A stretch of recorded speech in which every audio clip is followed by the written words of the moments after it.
Can you all hear me okay now? There we go. Jobs Conference Committee will come to order.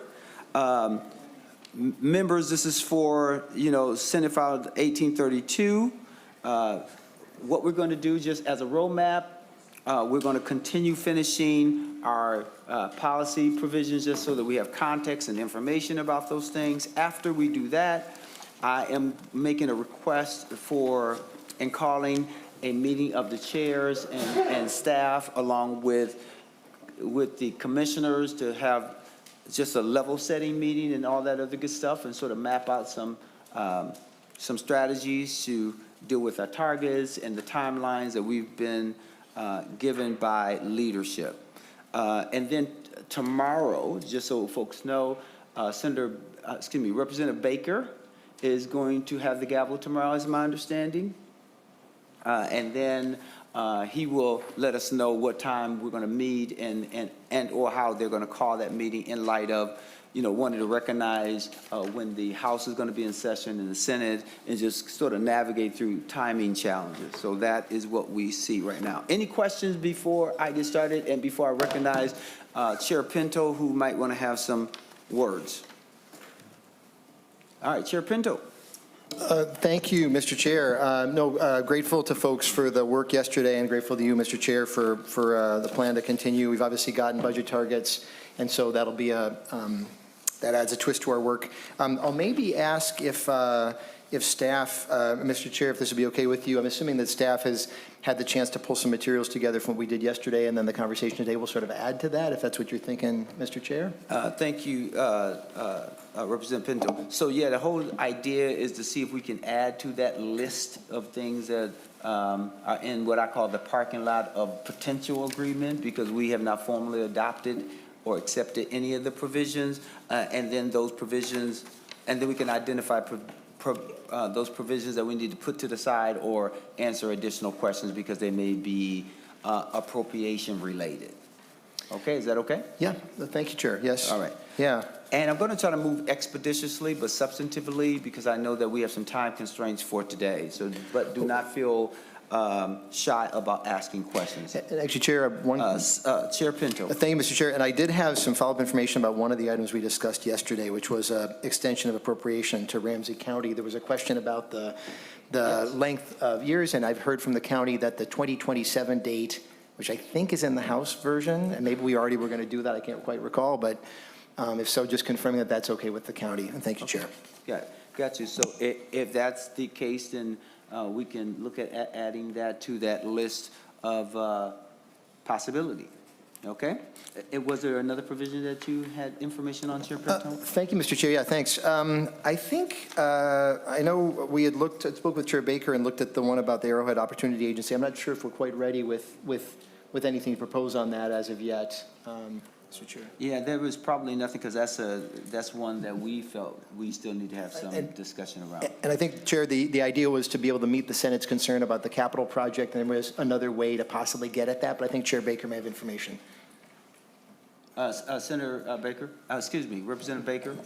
Again, thank you, Mr. Chair. The Arrowhead provision, I think, was going to be something that Senator Drahan was going to bring forward with an amendment.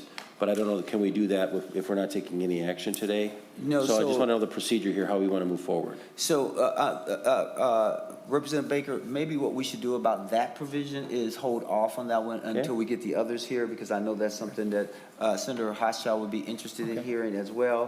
But I also want to make sure that the others have a chance to hear it, especially because it's substantive, if that's okay. Very good. All right, with that being said, we left off yesterday at R63, and remember there are two R63s, but the one in particular is the second, is the Senate one that is Senate Section 15, page, 85.5. And just so that I'm clear, this is the provision, and I can be corrected by staff, but this is a provision that came from Senator Herr, and there was an allocation that we put in the 2024 appropriation, in the 2024 appropriation or bill, that allowed for there to be $200,000, if my memory serves me correctly, and unfortunately what happened is that notice wasn't given, or at least enough notice in a way that Senator Hurd and others felt comfortable in order to make sure that there were folks who could respond to the RFP. And so they've asked for there to be there to be an opportunity for Deed to reissue that RFP in a wider, much more substantive way in order to make sure that folks can be notified of it. Because it's relocation, as you can see from the notion there, it's businesses eligible for relocation grants under the 2024 appropriation. That's my understanding. City Council, is that correct, Ms. Doerr-Fontaine? Okay. Deed, you all have anything you want to say about it? Are you okay about it, or you're fine? Okay, I see the thumbs up. Any questions on the House side that we might be able to answer? That appropriation had obviously was done in 2024. It's for $200,000. Chair Pinto. Thank you, Mr. Chair. I might ask our House staff if there's any other information they can provide to add to what Chair Champion had to say. This is not one that we talked much about. I think that, and so this was the relocation, like what relocation of what exactly? What is the?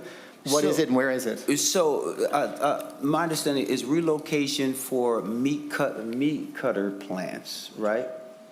Butcher shops, right?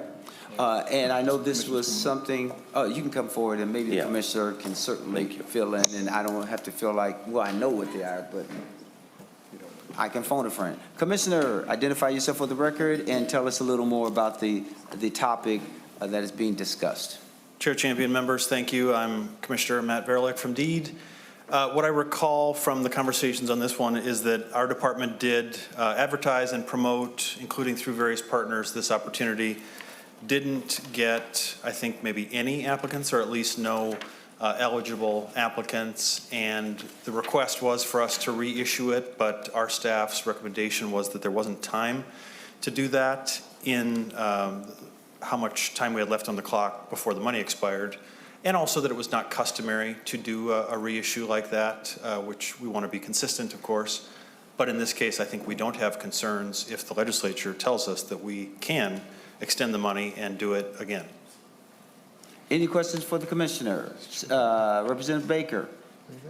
Any questions for the commissioner? Thank you, Mr. Chair. Again, so is I'm going to understand the request. Is the request is from the Senate to try to have this reissued, the RFP, not from Deed.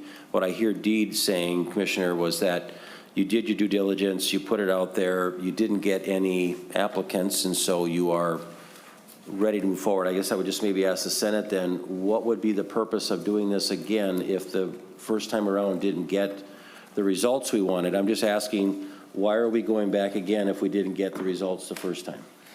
Thank you for your question, Representative Baker. It's my understanding that there was some concern about not enough notice. It wasn't my provision, but Senator Hurd indicated that there perhaps could have been some language barriers, the placement of where the notices were, and therefore did not get these sort of responses that they believe they would have gotten had that RFP been widely circulated. Representative Baker. Thank you, Mr. Chair. Again, maybe the question to the Commissioner, would you concur with that thought that maybe there was a timing issue? Was it not as much time for folks to apply for it? Did we not follow the normal protocol for this RFP? Commissioner.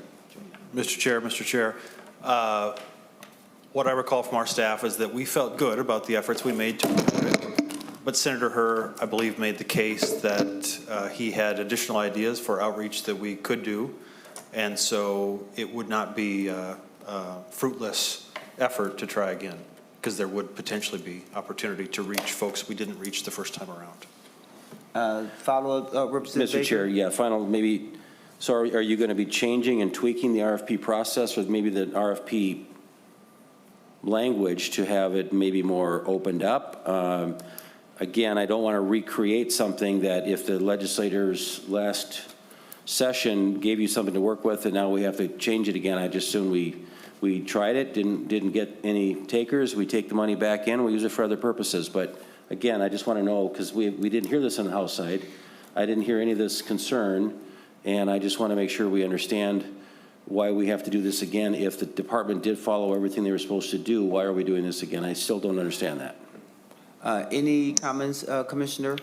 Mr. Chair and Mr. Chair, I think it's mostly a matter of outreach and that there's potentially an opportunity to put the word out more widely, earlier, et cetera, and that there's a hope that that would, bring forth those eligible applicants. And I think the dollar figure was not massive. What was it, 200K? Senator Draheim. Thank you, Chair. Just trying to refresh my memory on this. Is this the one where I think there were only 2 qualified businesses in this area? If I remember right, is that correct, Chair? So it's my understanding that there were a couple, maybe 2 or 3. I'll have my CA give some additional information as well. Tom Melton. Hi. So, Senator, I think what you are thinking of is the $6 million bucket of appropriations. I think this was a separate issue from that, if I'm recalling correctly. Senator Draheim, any follow-up question? No, I was just trying to remember. Thank you.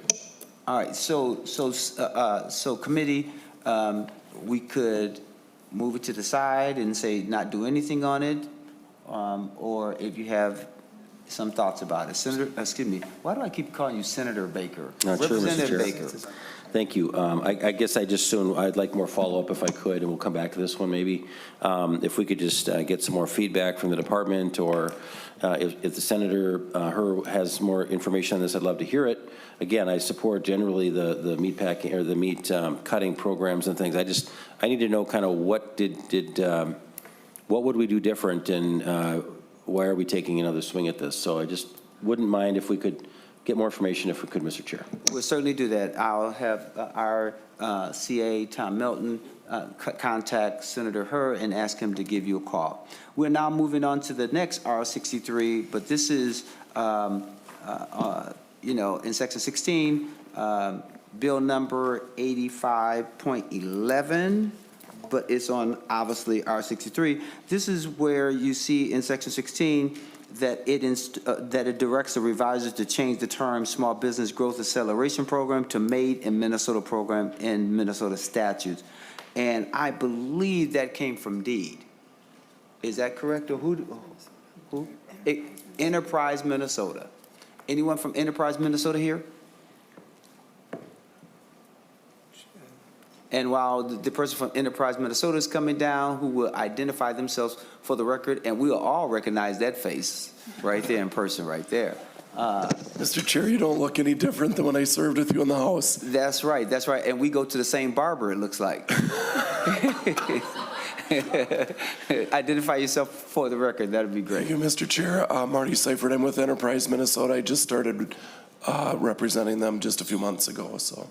So it's that particular program that asks us to change the name to update it.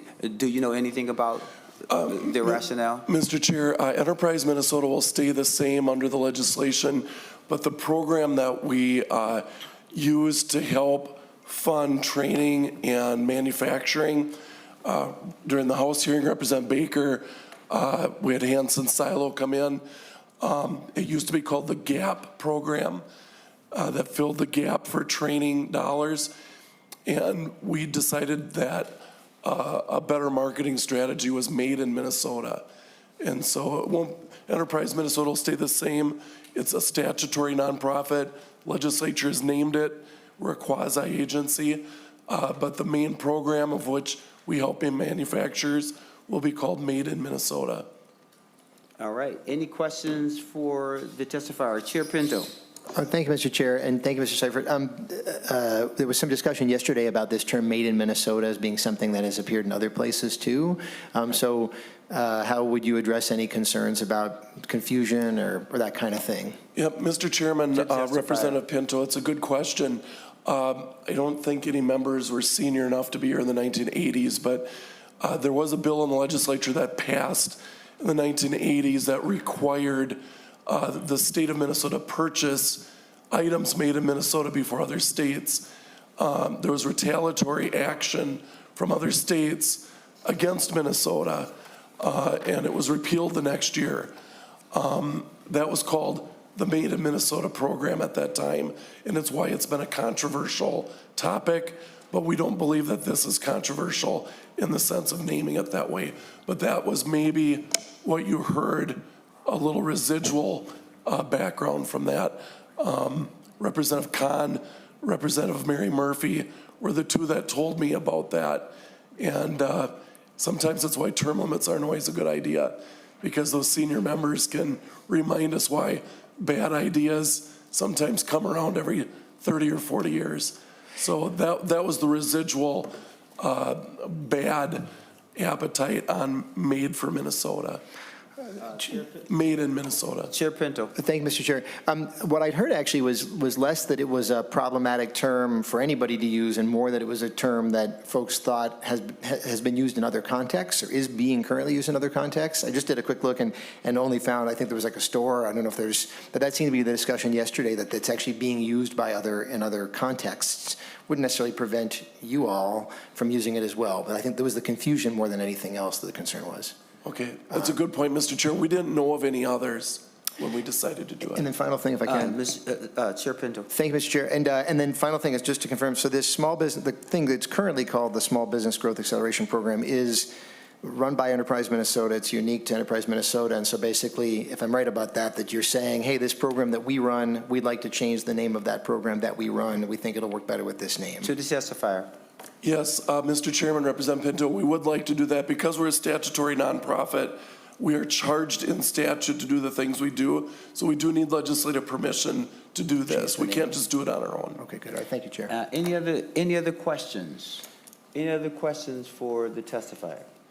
Any thoughts as to what we would like to do about it? Representative Baker. Yeah, thank you, Mr. Chair. Again, I don't see any need to hold this up. I support the amendment, or the suggestion here from the Senate. I can certainly accept that on our behalf, Mr. Chair. All right, and that'll be put, and we'll ask staff to put that in the appropriate bucket. Now we'll go to the next one, R64. This repeals, so if you go to R64, House 21, Section 21, I should say, and it has the 95.16, which you'll see listed as a repealer. What it does is it repeals two expensive mandatory reports of limited usefulness. I'm going to ask someone from DEED to come up and talk about this repealer and what it does, and whether there's another option that's available to get this useful information. So identify yourself for the record and tell us about this repealer and these two expensive mandatory reports of limited usefulness. Thank you, Mr. Chair, members of the committee. My name is Devin Bowdry, Government Relations Director at DEED.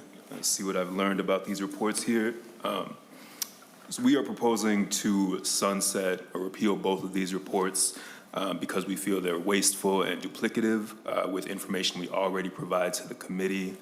One of these reports is submitted every 4 years and the other is submitted every 2 years. And we have ways of communicating information to you all much faster and in a much cleaner, cheaper way.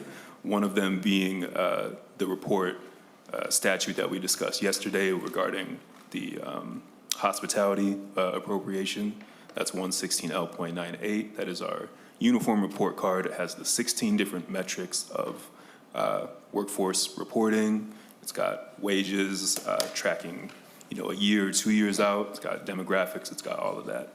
And that all lives on our external website on a colorful, easy-to-use dashboard. And that is what we would prefer as opposed to these reports that we see are duplicative and expensive. And I know from our side that Senator Draheim often talks about these reports, so I'm going to turn to Senator Draheim and get his thoughts about it. Thank you, Chair. My biggest concern is that the public has access to reports. So, that by getting rid of them, will the public still be able to access them online, or are they going to phase out in a year or two? So that's my only concern, is that we should be more transparent and make sure the average person has access to it too. And I think by putting it in a report, it's easier to find and easier to communicate. But if it's online and it plans to stay online, then I'm okay with it. So I don't know if we need comfort language there or what, but that's just my opinion. Thank you. And Mr. Baldry, so you heard Senator Draham's concerns. I know that you've talked about that is provided in other reports, namely the online, but his issue is transparency and access. So can you, not guarantee, but can you say with some degree of confidence that that no information will be hidden from the public, that these reports currently provide information around? Mr. Baldry. Mr. Chair, Senator Draheim, I believe we can keep these reports, their most recent versions on the website for a period of time. We try to clean them out just to make sure that we have our most active reports living on our external page, but I believe you can access them through the legislative reference library and go back any number of years. Chair? And Senator Draheim, and remember, we do have a report in our bill as well, but any additional follow-up? I guess I misunderstood Devin there. I thought that they were already putting the data online, not just the report. And if we do away with the report, we won't have the transparency that I desire. So Mr. Baldry, are you all putting the data online as well? Mr. Chair, Senator Draheim, the data, we have data that we update more frequently under a different report, and that's the report that we believe suffices as opposed to the two that we are proposing to repeal. And the 116L, the report card data, has its own page on the website, and then we also have a separate page that has all of our other mandatory reports. So that will still live. Senator Draheim? Thank you, Chair.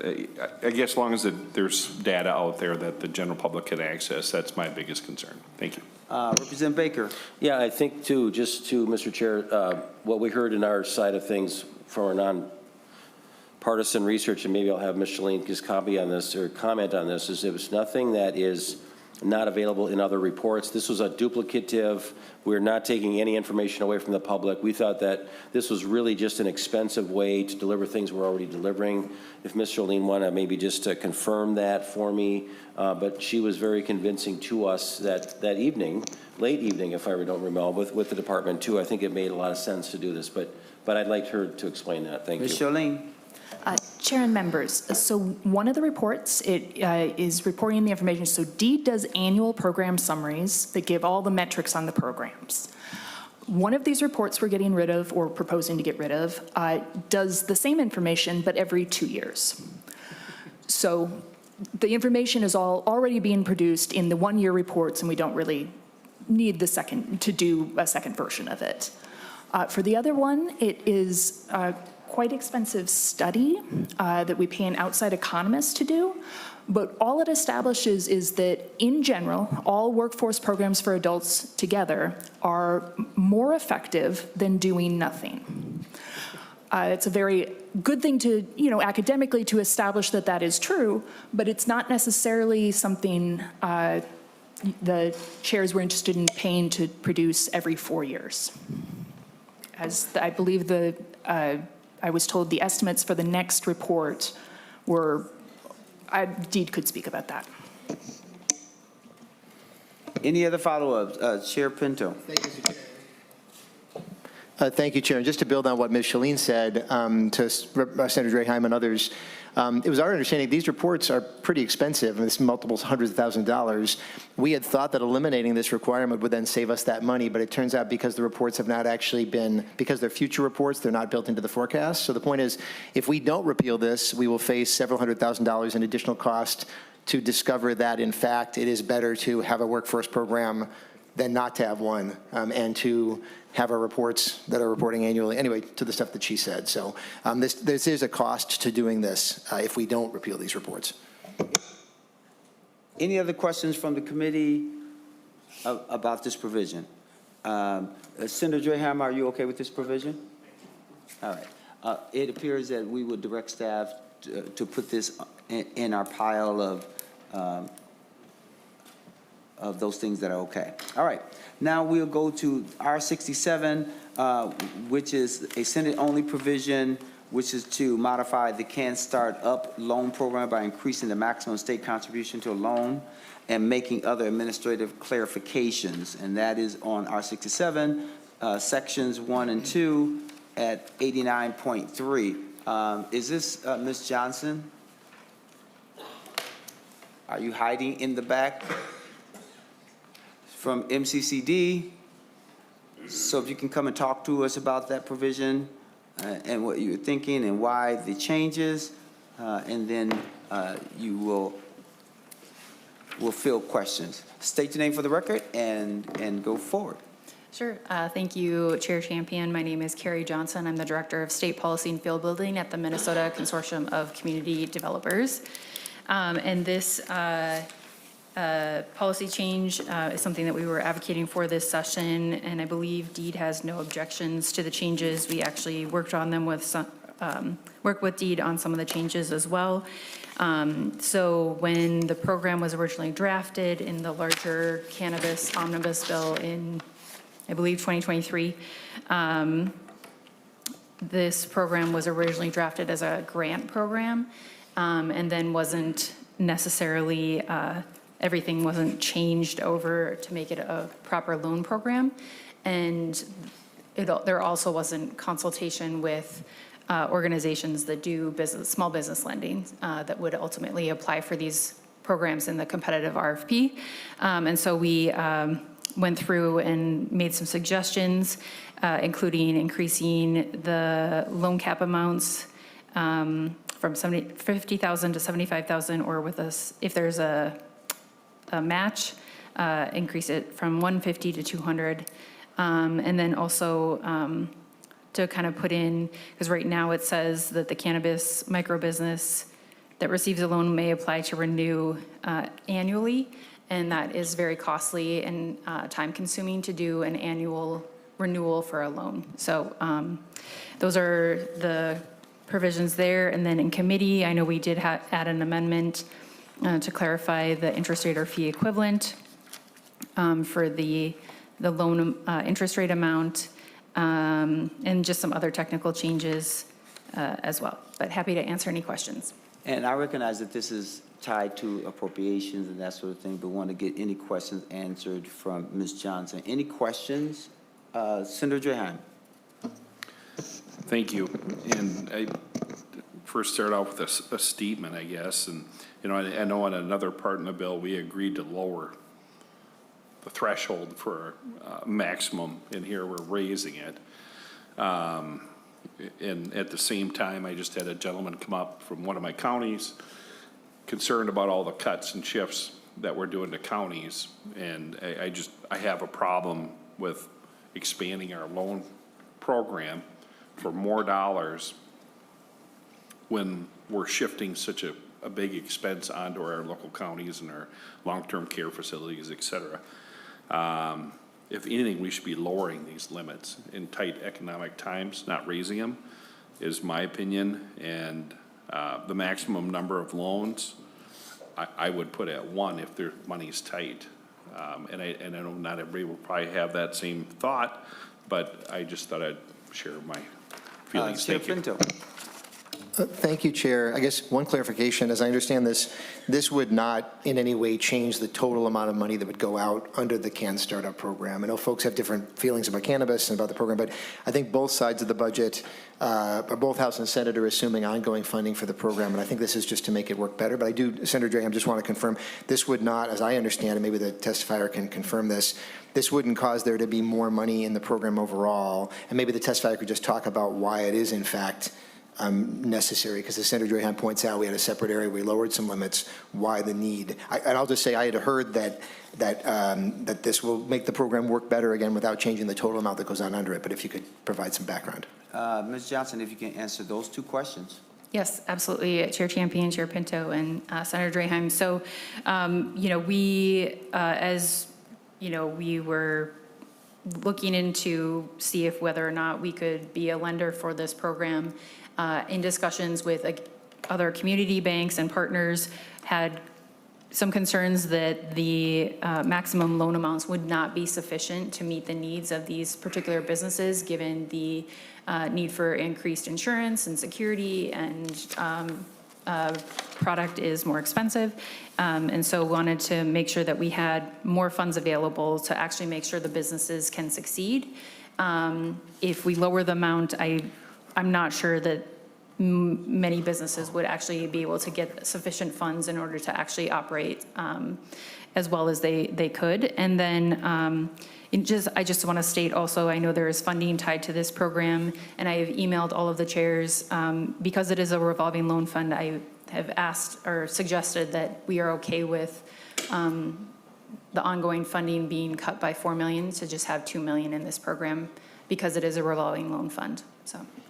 Chair Pinto. Thank you, Mr. Chair. And I'm realizing, actually, Senator Drahenheim, to your point about that other change we made, I would argue this is actually consistent with that, and that in that case, there's a minimum and maximum. We lowered the minimum for the Community Wealth Building Program.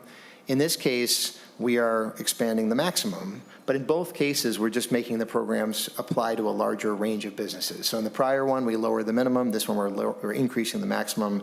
But it's I guess I would argue that it is actually consistent in allowing a greater variety of enterprises to benefit from these programs, if that makes sense, something to consider. Senator Drahenheim. Thank you. Ms. Johnson, is the reason the community banks are having a hard time working this program because they're not backed by federal insurance with the loans because of the cannabis being a controlled subject? Ms. Johnson, to the question. Thank you, Chair Champion and Senator Drahenheim. We actually have found that some smaller community banks are able to and willing to do some lending. There are 3 particular banks that I have heard of. Park Street Bank up in Senator Housechild's district, but they are located throughout the state.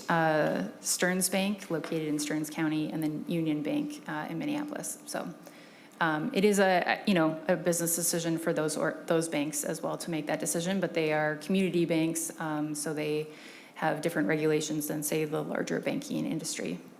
Any follow-up? Senator Drahenheim. Thank you, Chair. And my only other follow-up is, why is there a need for 2 loan programs? A maximum, so on line 89.24, we're adding language, have a maximum of 2 program loans. Ms. Johnson. Thank you, Chair Champion, Senator Drahenheim. So this is if there is the need as they're growing, if there is need for another additional loan, say maybe 4 years down the road, they are eligible to receive another loan. And this is language we did work on with DEED. Any other questions? I have one more statement, if I could. Senator Drahenheim. I just find it ironic that we're doing this at a time where we're putting pressure on our counties and our long-term care facilities, and just had to listen to a press conference that told me that our bills are our moral compass. And now we're doing this. So I oppose this language, and I think we should. And just so that folks know that we haven't agreed to do anything at this particular point, this is a Senate provision, by the way, and we want to make sure that we've had a chance to flesh it out again. Any other questions before we go to the next provision? Representative Baker. Thank you, Mr. Chair. And thank you for this. I think I find the concern that I have as well, more so, is about you're really cutting the private contributions in half to 25% versus 50%. Again, I wasn't real keen on the whole idea of this bill anyway to begin with, and this is going to be a risky business for whoever wants to get into it. I know that the state's trying to do everything to make it easy to get into it.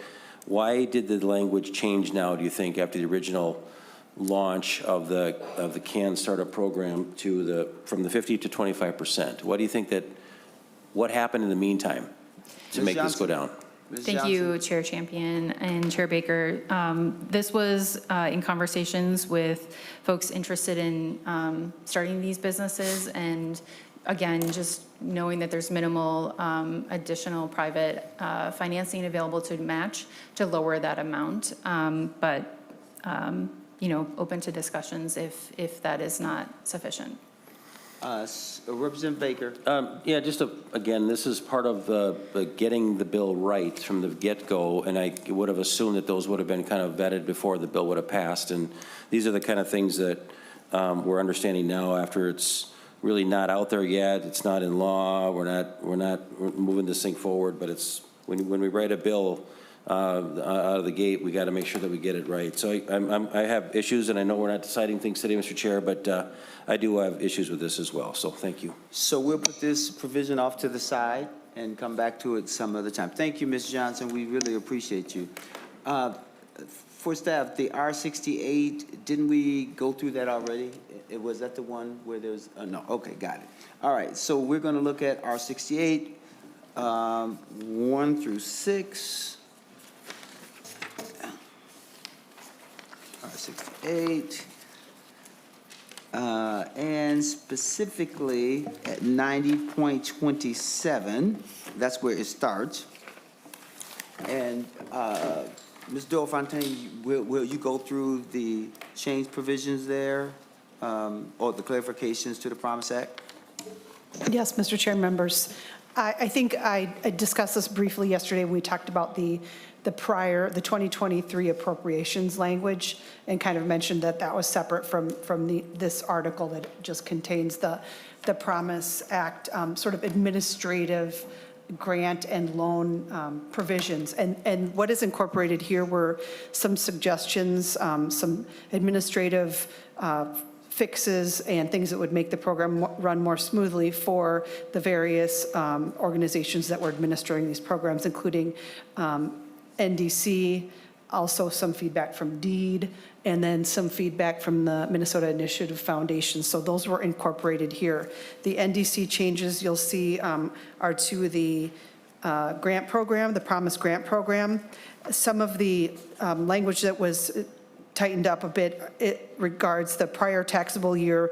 Previously, they had to have submit their 2021 tax return, and now this would allow them to submit the prior taxable year instead of tying it to the 2021. And then there were some other loan limitations and some language on 91.19. This is regarding a tightening up regarding whether or not the business is their residence and they're doing the business out of their residence, whether it was eligible for a tax deduction, or if it was more of a bricks and mortar sort of a physical presence for the business within the specific corridors that are specified in the appropriations. So that's basically the gist of it. I could go through more line by line. That's also in my summary for the Senate bill. But basically, these were some administrative and technical changes that these organizations felt would make the second round of the Promise Act grants and loans go out more easily to the people they were trying, that it was intended to go to. So we can go through other specific questions, though, or maybe those individuals are here to talk about the reasons for the changes. Thank you, Mr. Chair. And just so that the committee knows, the Promise Act resources are all across the state. That's why, number one, the Minnesota Initiative Foundation, because we know that there's 6 of those all throughout, as well as NDC that has relationships all throughout, both in the suburbs, northern Minnesota, but also in the metropolitan area. But the whole idea is that we wanted to make sure that we were hearing feedback from everyone. And so over the summer months, we followed up and said, what are the things that could make it go better, and what are things? And so those are just their technical administrative requests that we put in that in this area. Any questions about it, Chair Pinto? Thank you, Mr. Chair. Were these carried in a bill, do you know, or do you know sort of where they ended up coming from or being carried? If I can ask. Yeah, we had them come in and testify, and then we put it all a part of our bill. Okay. Thank you. And they all testified. Representative Baker. Thank you. I think, again, too, this is very helpful. I appreciate the language changes. I know our tour of NDC was really helpful to hear them directly saying that The language that was being done really limited them to some of the loans and the support they wanted to do. So, and I believe we did get a letter from them or an email from them saying this language is good. So again, with that, I'm good with this language to help change those to make that available. So it looks good on my end too. So our end, thank you. We'll instruct staff to add that to our bucket. We will now go to the last provision, R74, which is a Senate-only provision. If you look on R74, you will see that it modifies the definition of available for suitable employment to allow an applicant to conduct work search remotely without disqualification. This came from Senator Latz and was also supported by Senator Draheim. There was discussion about if someone is making themselves available for work that they could conduct that work if they needed to remotely without disqualification, because I guess there was some concern about folks who were searching online and looking other places that they were not being given credit for searching for work. And so that's what this provision is all about. Senator Draheim, is there anything that you would like to say about that before we field any questions?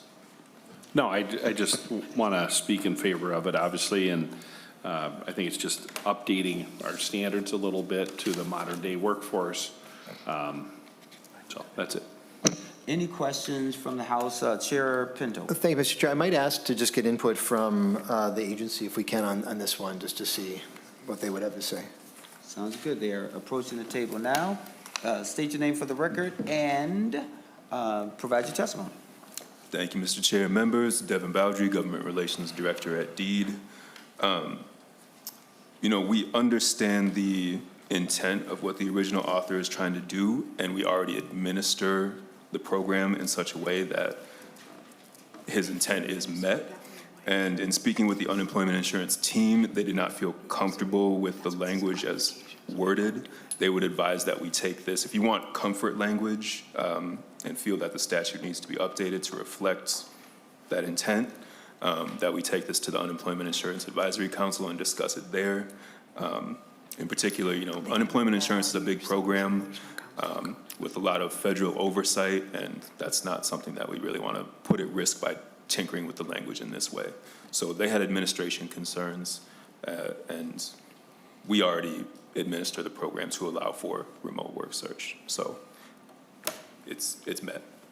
And Chair Pinto, one of the things that was of concern is that Senator Last came and talked about one of his constituents and others who, in fact, was impacted by this lack of clarity. And so even if they're doing it, perhaps clarification in the statute to update it, that would just make it real clear. And it's my understanding that the council that you're referring to meets at certain times. Is that correct? Mr. Chair, yeah, meets at certain times. I have heard they are hoping to meet over the summer. Usually they meet early in the year.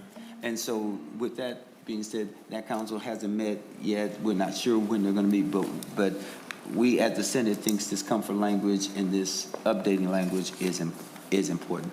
Chair Pinto, did you have a follow-up? Maybe not. I think maybe Chair Baker has something he's going to ask or say. I may have a follow-up after that, Mr. Chair.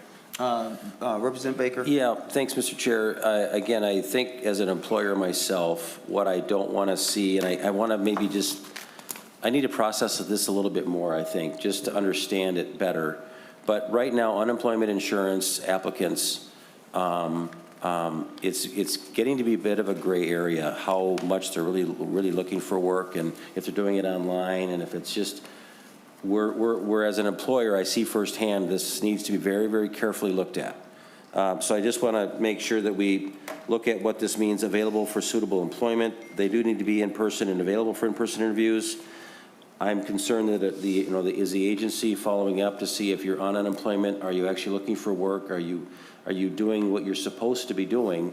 I want to make sure before we approve anything here that I've had a chance to sort of share this with my team and understand it better. So I guess, again, open to this. I just want to make sure that I dive into it a little bit further if we could. Right? And so with that being said, Representative Baker, we'll put it to the side, but I'll also ask Tom Milton to have Senator Latz give you a call as well, and you can also follow with the department so that you feel like you have all the information that you need.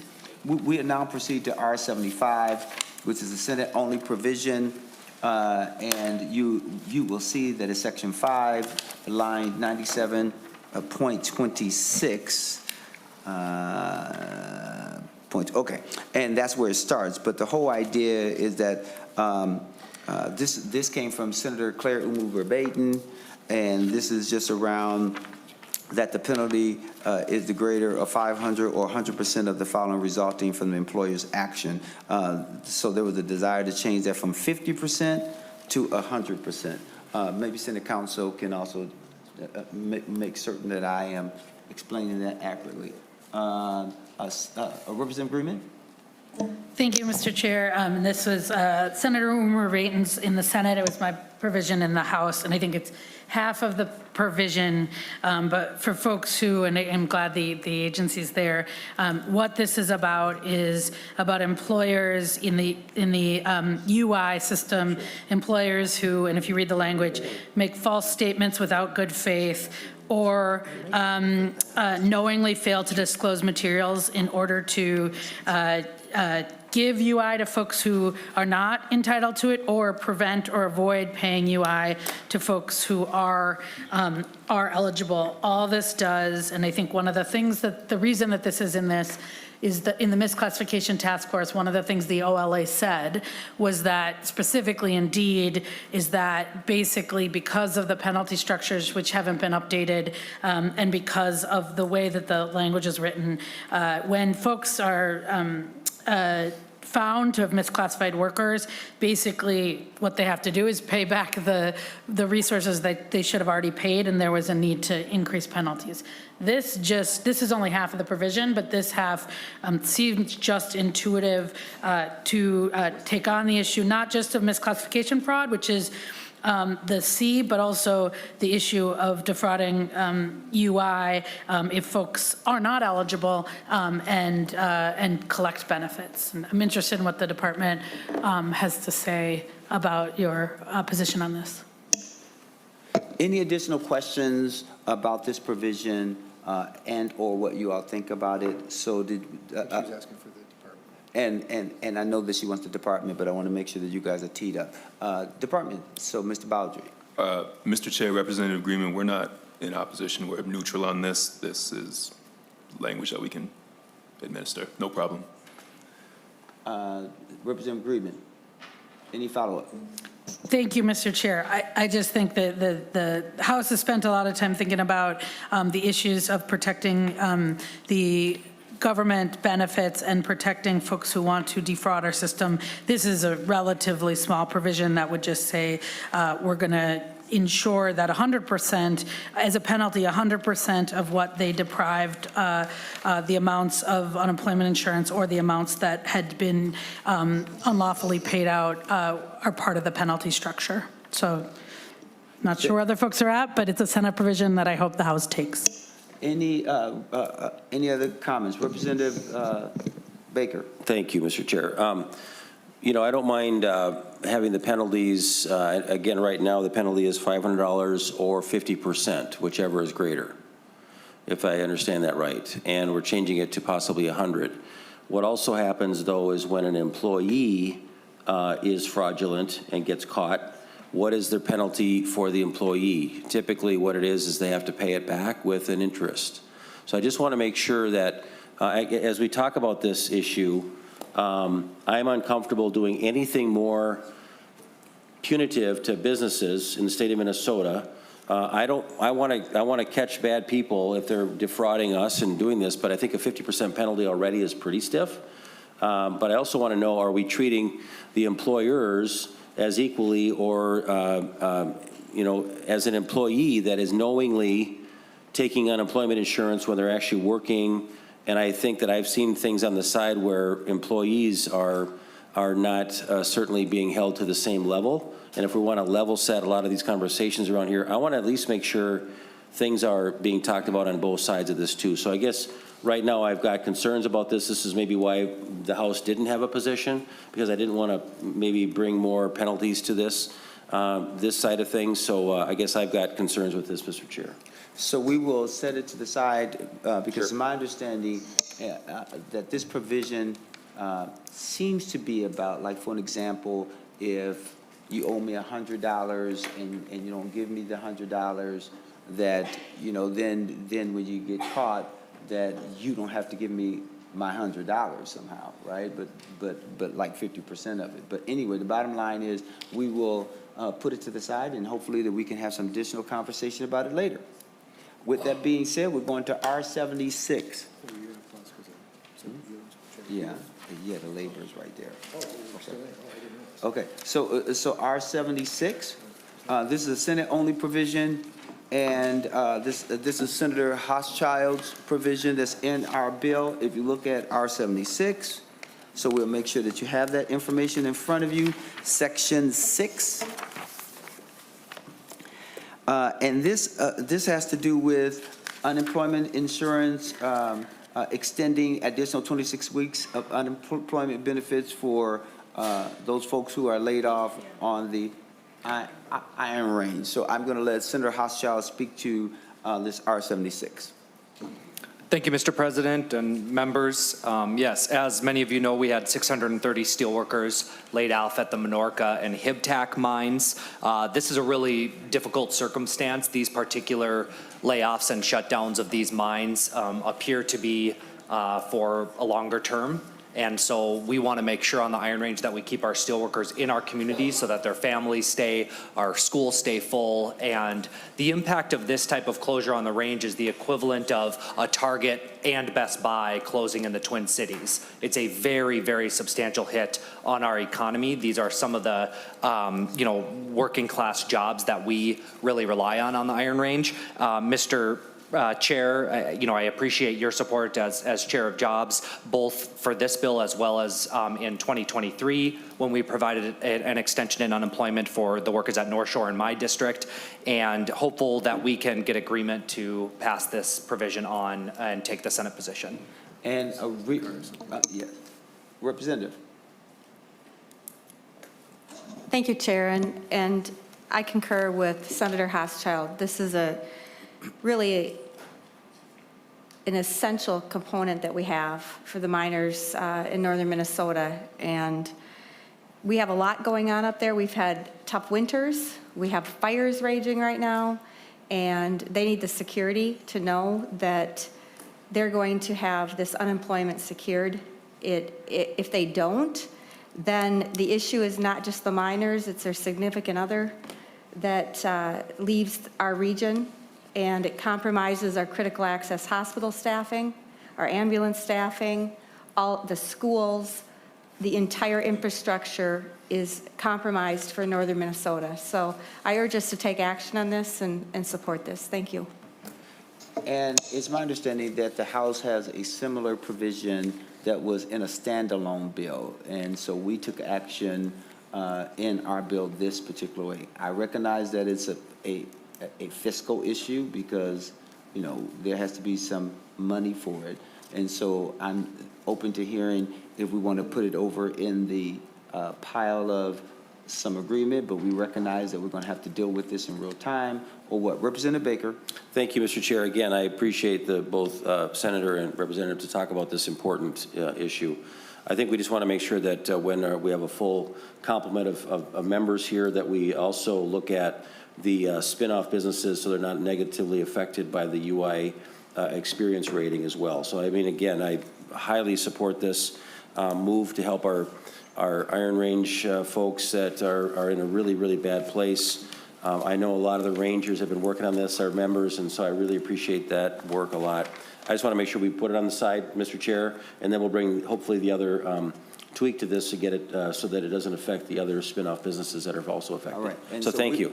We'll put this to the side for a discussion, so when we have the full complement of others here, and then we will look to take action at that time. That would also provide us an opportunity to deal with our targets, because we do have our targets, and to start having that important discussion.